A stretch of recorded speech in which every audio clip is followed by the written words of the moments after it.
We will now look at an example of finding the curl of a vector field.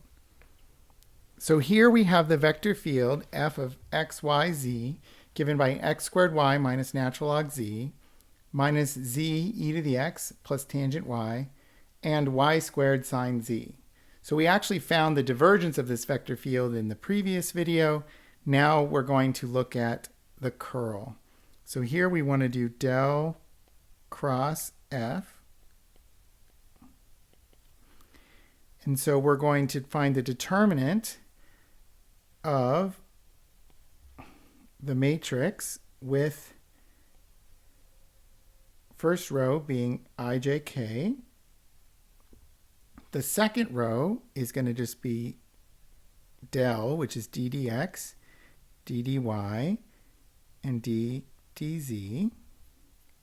And then the third row is going to be our vector field. So here it's going to be x squared y minus natural log z minus z e to the x plus tangent of y. And then finally y squared sine of z. So now we're going to find that determinant so that we can find the cross product here. So we're going to get d dy of y squared sine z minus d dz of negative z e to the x plus tangent y. And that'll be our first component. That is the x component, or the I component. Okay, then we're going to do minus. Then we're going to do d dx of y squared sine z. And then minus d dz of x squared y minus natural log of z. Then finally, for our third component, we're going to want to do d dx of negative z e to the x plus tangent y minus d dy of x squared y minus natural log of z.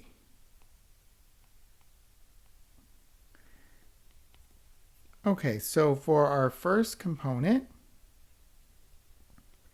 we're doing d dy of y squared sine z. So that's going to be 2y sine z. And then minus d dz of a minus z e to the x. That's going to be a plus z e to the x. Sorry, a plus just e to the x.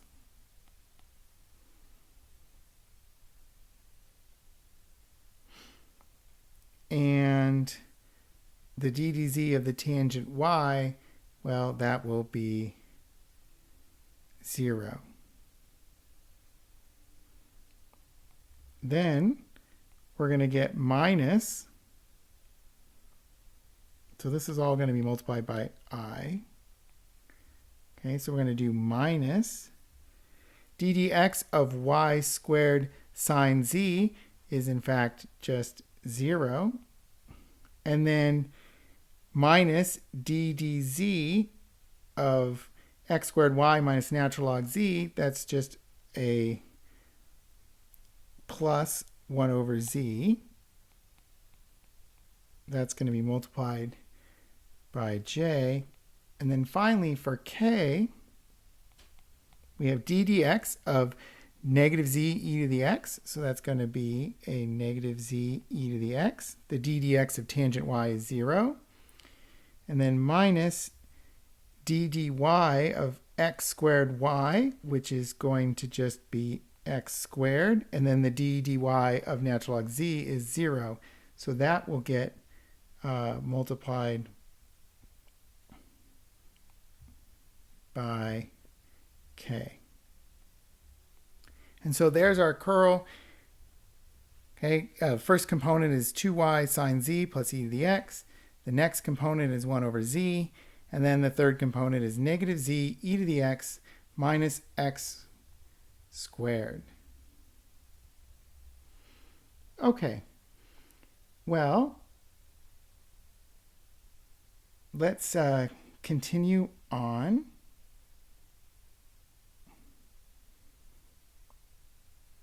And we will do the next example.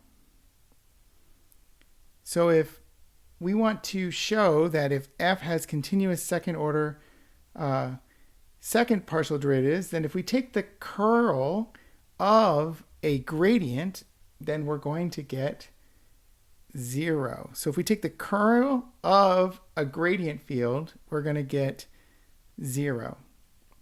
So here we need to do del cross the gradient of f. So here we have I, j, k. And then we want to do ddx, ddy, and dz. And then I'm going to write this in shorthand notation as just f sub x, f sub y, and f sub z. I'm going to do this one just a little bit faster. Okay, so first of all, I is going to be the y derivative of fz, so fzy minus, and then the z derivative of fy, so that's going to be minus fyz. That's times I. Then minus, with the j, we're going to do the x derivative of fz, so that's going to be fzx, minus the z derivative of fx, so that's going to be fxz. It's times j. And then plus, with the k, we're going to do ddx of fy, so that's fyx, minus ddy of fx, that's going to be fxy times k. And then notice that we said that f has continuous second order partial derivatives. So that means that the mixed partials are equal. So fzy minus fyz, okay, that's going to be 0. And then fzx minus fxz, that's going to be 0. And fyx minus fxy is also going to be 0. So each of the components is going to be 0, so I'm going to get the 0 vector. So here in this statement, okay, the curl of a gradient field is going to be 0. Okay, well, what did we call these gradient fields? We called them conservative vector fields, right? So if a vector field was the gradient of some potential function f, we called it conservative. So notice if the curl of a vector field f is 0, then f is conservative.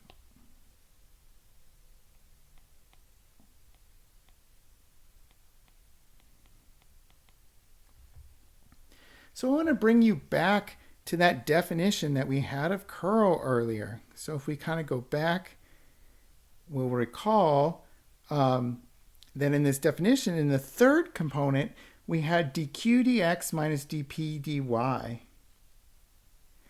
But if you remember from earlier, we could see that a two-dimensional vector field was conservative if dq dx minus dp dy was 0. So this was our definition of when a vector field was conservative, was that dq dx minus dp dy is 0. And that, of course, was the third component of the curl of a vector field. Now, if we had a two-dimensional vector field, the other two components would be 0. And so we could just check the third component. But now we've come up with this more general definition of a conservative vector field, or a general way to test that a vector field is conservative. And the more general way is to test to see whether the curl of that vector field is 0. So we often say, okay, so if the curl of the vector field is 0, then our vector field is conservative. Okay, I'd like to do one last example. Okay, and that says, and this is a theorem, it says let F be PQR, a vector field with continuous second order partial derivatives. Then the divergence of the curl of the vector field is going to be 0. Okay, so here I'm going to say that the divergence, or del dot a curl of a vector field, is 0. So here again, I'm going to find the cross product. Okay, but actually if you look at this, I'm not just going to find the cross product. I'm doing a dot product with the cross product there. That is the scalar triple product. Okay, so this is going to just be, the first del is d dx, d dy,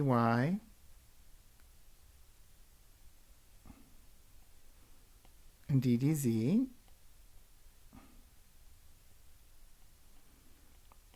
Okay, that's for the dot product part. And then I'm doing the dot product with a cross product. So that's going to also be d dx, d dy, d dz. And then finally, I'm going to have p, q, and r. So this here can be interpreted as the scalar triple product.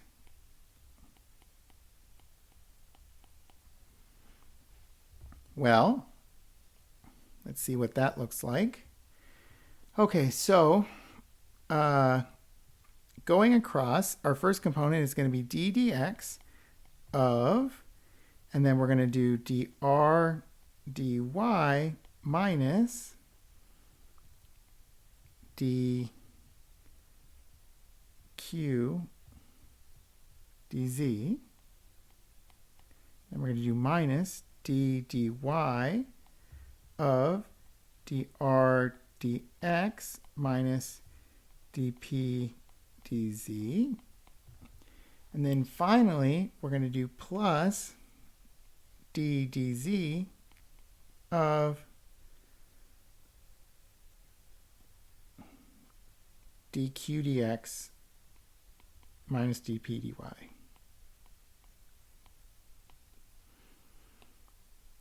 Okay, and my claim is that this is 0. Well, let's see here. I'm going to do d dx of dr dy, and then I'm going to do minus d dy of dr dx. So those two are going to cancel. Well, also, I'm going to do minus d dx of dq dz, and that's going to cancel with d dz of dq dx, right there. And then finally, I'm going to do minus d dy of negative dp dz. So that's going to be a plus d dy of dp dz. And then I'm going to get a minus d dz of dp dy, and those will cancel. So everything cancels, and I get, in fact, 0. So we have that the divergence of the curl of a vector field is always 0. Now I'm going to finish this video with one last operation that I can do with the del operator. Okay? And that is called the Laplacian. The Laplacian is of a function f is written as delta f, which is really confusing because you don't want to think about that as just being like the change in f, right? Like when we had delta x and delta y. The Laplacian of f is actually del dot del applied to f. So you have to ask yourself, what is del dot del? So we write the Laplacian as del dot del, okay?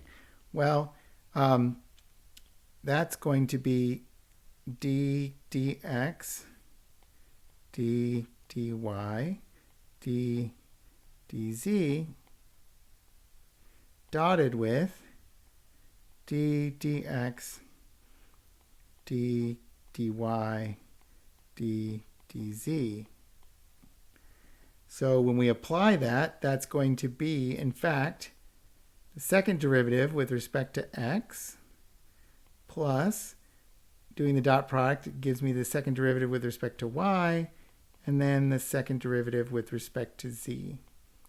So the Laplacian is the sum of the second derivatives of a function. So here we're going to have d squared f dx squared plus d squared f dy squared plus d squared f dz squared. So we're going to take the sum of the second derivatives, and that's called the Laplacian. And that actually has a lot of uses in physics. And so I want to give you an interpretation of the Laplacian.